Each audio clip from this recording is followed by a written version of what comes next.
what's poppin', everybody? Y'all know what's going on. It is your boy, Dat Boy Max, back once again with the hottest radio show in the Midwest region. In my opinion, the nation, but we ain't gonna get into all that, y'all. I'm talking about my show, the show. It's that show. That good old Midwest music grind. With me as your host right here on 98.5 FM, WEOA. And I hope everybody's been great out there, staying warm. You know, we ain't got too many more weeks of the cold, you guys. I can't wait till spring is on its way. My birthday's March 1st. I'm a Pisces, so I hope it's gonna be warmer and just can't wait till spring gets here, y'all. I can just see it now. It's gonna be so much stuff getting done. I cannot wait, music-wise. But today, y'all, I got a brand new artist all the way from Marion, Illinois. You guys, I got the homie. Task is in the building right here on the Midwest Music Grind. What's up, big man? How we doing today? I'm good, man. How you doing? I'm good. Can't complain. Won't complain, man. I'm glad that you were able to come down here and kick it with me. Appreciate Be in the building, man. And I see you are accompanied by... Absolutely. So this is my manager, Heather Smith. She is also the founder of Twisted Poet Promotions. Nice. How you doing, Miss Heather? You doing okay? Not bad. Thank you for coming down. Thanks for having us. Oh, yeah. No worries. I'm just glad you guys were able to make it. Hope the drive wasn't too bad. It was beautiful. Good, nice. good. And I definitely got a recommendation from the homie Dub Z. So I got to give him a shout out for putting me on to you guys. And he's been wanting to make sure that I get with you guys. So Thank you for coming. Oh, yeah. It means a lot. What's been going on with you guys? What's been up? Oh, so much. Wow. Let's see. Started the year out with the Southern Illinois Hospice Gala. Okay. Myself, Dub Z, and Comp de Great went and performed at that. It was a sold-out crowd. Nice. We've got a show, actually, another Twisted Poet show coming up tomorrow night. Okay. We're going to be over at Sanctuary Lounge in Heron, Illinois. Okay. What's that like? What's the lounge like? Oh, it's beautiful. It was a brand new lounge. I had heard, honestly, that someone was trying to book a hip-hop show in Heron. Yeah. And I'm like, where? Because I've been trying to get in for a while. Yeah. So I'm like, let's drive around. So we drove by, and I'm like, that's new. And I was like, it's not even open yet. So as soon as I saw it, I hopped on Messenger, and I'm like, hey, I'm Heather from Twisted Poet Promotions. I'm interested in doing a hip-hop rap show at your establishment, and I had a show scheduled that night. Nice. So all it took was just you to just reach out, and I feel like closed mouths don't get fed, you guys. They don't, but hip-hop's a hard genre to get in areas, too. It's a very hard genre to get in, like as far as different venues and establishments. You know, even in the tri-state here, you know, I get lucky every now and then. There's a few guys around here that also do the booking and the promotions for other hip-hop and rap and R&B artists and acts and shows, events, etc. And, you know, it's almost like, you know... Oh, it's difficult. They automatically, once you say hip-hop and rap, it's like you can see them roll your eyes at you. But as soon as we go get a drink and we go out with our friends, what's the first thing we hear on them speakers? Absolutely. Yep. But we can't cut. But you don't want to have your favorite artist come in here and do the exact same thing that we're listening to. We're not going to get into that. But I'm a person that understands that, and it's a way to do it, and it's a way to go about everything. So, you know, hopefully, you know, they get to see that it's a way to make it work for everybody to be happy at the end of the day. Support. And I'm glad to hear you doing the Midwest needs every bit of support it can get. No, for sure. And I'm from the South, but I live in the Midwest. I rep the Midwest. I just kind of fuse everything together when it comes to music. But at the same time, no, I'm with it. You know what I mean? I'm with the grind and the hardships of it no matter what. So definitely want to get there and see what you guys have going as well. So you're welcome anytime. Absolutely, yeah. Thank you. We welcome any and all. Y'all hope y'all heard that out there, artists. Make sure y'all tap in with me so I can just shoot y'all to Heather. Yeah. Like everybody else does. Just Is what find I'm me. hearing. You can Google Twisted Poet Promotions, and I'm the only thing that pops up, so I'm not hard to find. Awesome.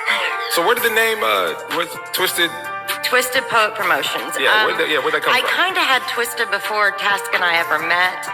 I use it as a poetry for myself. Okay. And then it just sort of evolved from there. Twisted Poet was just...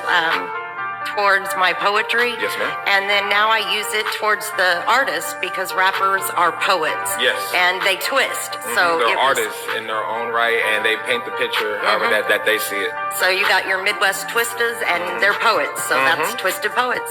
I love it. Taz, talk to me, big man. What inspired you to start rapping, and when did you realize it was your passion, big man? Man, I was probably about 16 when I started this journey. I actually, man, I started. I've had this question asked so many times. I used it as a form of anger management. It was my vent. It kept me out of more trouble than I was already getting in. And I mean, once I put pen to paper and tried my hand at it, it was good.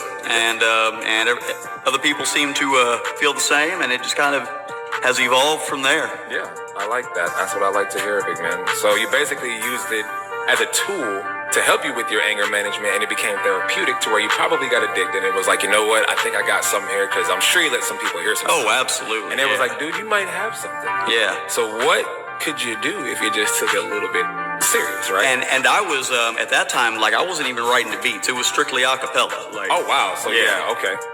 So you were just formatting just to format some words together. Who are some of your influences, man, when it comes to music?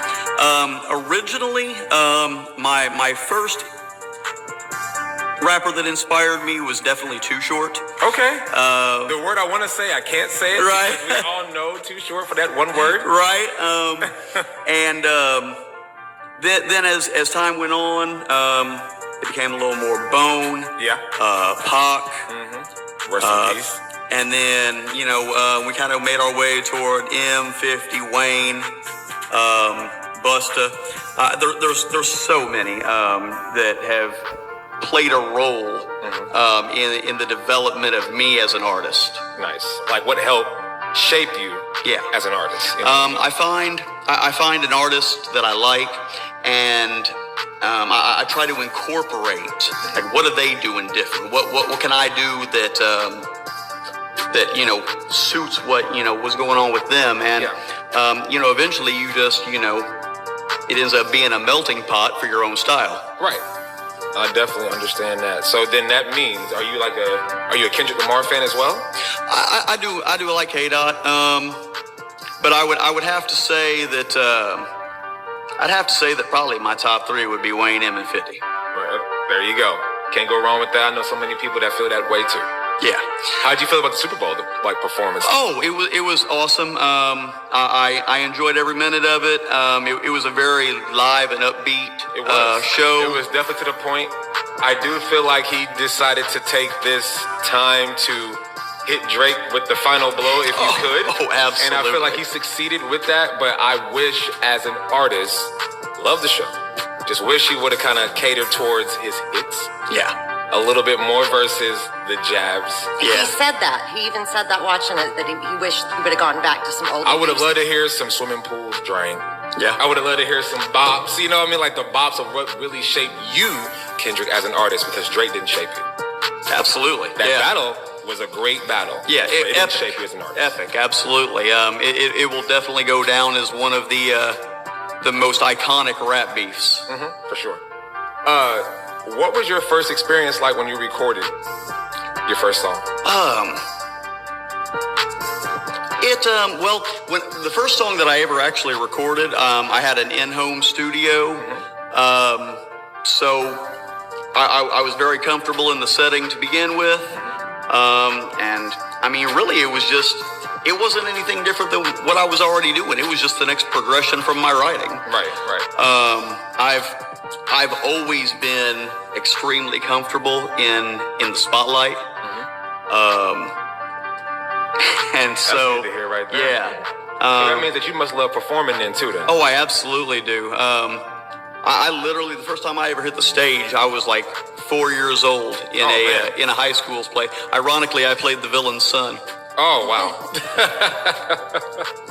That's interesting right there. Yeah. Okay. So I've been on the stage in some way, shape, or form since. So then, what was your first performance like?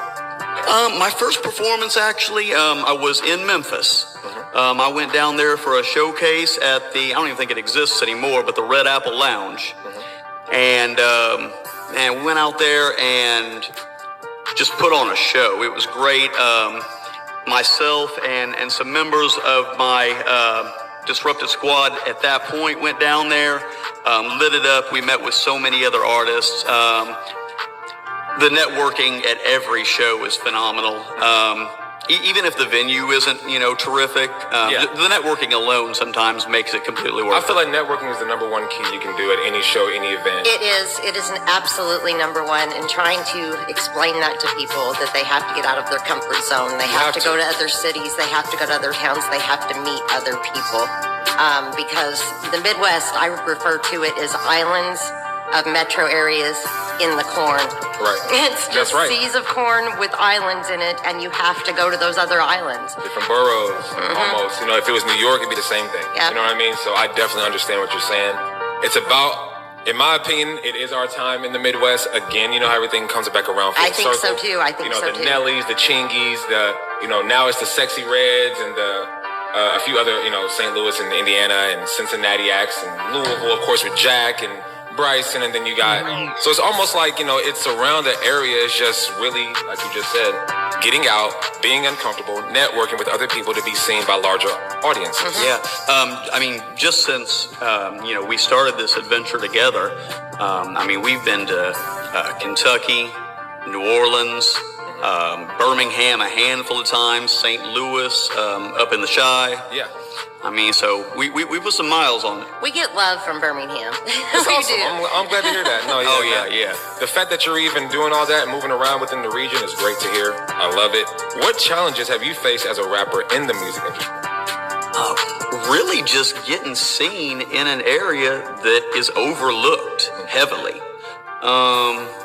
It's just a matter of, getting the music out there by any means necessary. And, the bigger of a squad you build around you, and the more connections you build, that gives you more outlets to a bigger audience. And so it's really like we was talking about, really just a matter of networking till you find that one connection that's gonna, That's right.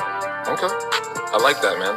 How do you stay motivated and focused in such a competitive field, though? Because this is what I love to do. A lot of the beats that I get are from my favorite producer to work with from the St. Louis area, Wayne B. He kills it every time he gets on the computer. I'm glad with to hear it. that you're working with an actual producer to build a sound. Yes. I'm not against the whole YouTube community, because I get a lot of people in my studio that come in and download YouTube beats and go crazy on them. But at the same time, though, I feel like you still need to build with the person or the people to build a sound for you and represents you in your area and what you guys do. He can message Wayne B and he can say, hey, I want a song like this. I want something like this. I want a mix like this. And he's on it. Good. He's on it. Good. And sounds like me. The song that you brought up here today is called Cocky. Cocky was my original single when I relaunched everything. Yeah. It actually won an award at the Big Motion Awards show last year for Hip Hop Song of the Year. Networking does it. Networking does it. That's awesome, man. Real quick, man, give me some shout outs real quick. And then also give me your socials to everything so everybody can follow you and subscribe to you and everything. Yeah, absolutely. Definitely want to shout out my audio engineer, Chris Vegas. He actually just won Engineer of the Year at the Big Motion Awards for this year. Okay, shout out to him for sure. Absolutely. So he puts, so much time and effort into making sure that everything I put out meets or exceeds the expectations that I have of it going in. Wayne B, like I said, amazing on the beats. I highly recommend him. And then obviously Dub Z and Comp the Great. I just did the gala with them. We just got we actually, the three of us and my guy Deucey G from my Disruptive Squad. So you can follow me on basically any social media. It's either under the Mad Rapper or the Mad Rapper Task. The is spelled with a THA, MADRAPPER. I appreciate you guys coming down and kicking it with me at the Midwest Music Grind. They say I'm cocky as a mug. When I do my thing, they say I'm cocky as a mug. Each day, all day, they say I'm cocky as a mug. I can tell that they hate when they say I'm cocky as a mug. You know what it is, they say I'm cocky as a mug. When I do my thing, they say I'm cocky as a mug. Each day, all day, they say I'm cocky as a mug. I can tell that they hate when they say I'm cocky as a mug. You know what it is, that's me. Yeah, I'm cocky, Hollywood up in this. It's about that time for the Midwest Music Grind. Independent artist to shine. It's the Midwest music grind. Yeah, it's the Midwest music grind. You know. Yes, sir. What's poppin', everybody? Y'all know what's going on. It is your boy, Dat Boy Max, back once again with the hottest radio show in the Midwest region. In my opinion, the nation, but we ain't gonna get into all that, y'all. I'm talking about my show, the show. It's that show. That good old Midwest music grind. with me as your host right here on 98.5 FM, WEOA. And I hope everybody's been great out there, staying warm. You know, we ain't got too many